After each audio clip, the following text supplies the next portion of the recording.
Mengenal Betawi. Kebon Sirih.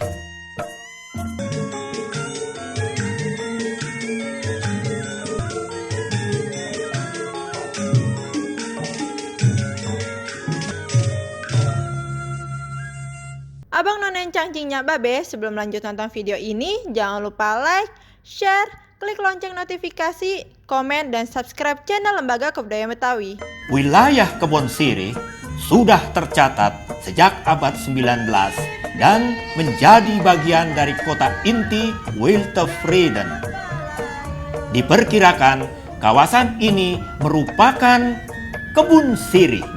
Sirih atau paper beetle, tanaman rambat yang daunnya menjadi bahan untuk menyirih dengan dibumbui kapur, pinang, dan gambir. Pertengahan abad ke-19, di sini terdapat jalan Sterreweg. Namun orang-orang Belanda menyebutnya de Nieuwe Weg achter het Koningsplein, jalan baru di belakang Koningsplein. Karena di sana tinggal seorang hartawan bernama K.F. Holle, jalan itu disebut Gang Holle dan kemudian menjadi Laan Holle atau Jalan Holle.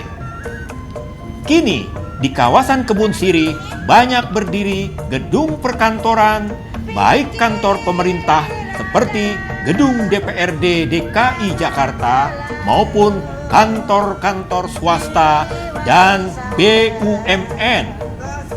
Di kawasan ini juga terdapat kawasan turis backpacker yang cukup terkenal, yakni kawasan Jalan Jaksa. Para turis kantong tipis ini pun dikenal dengan sebutan turis Jalan Jaksa.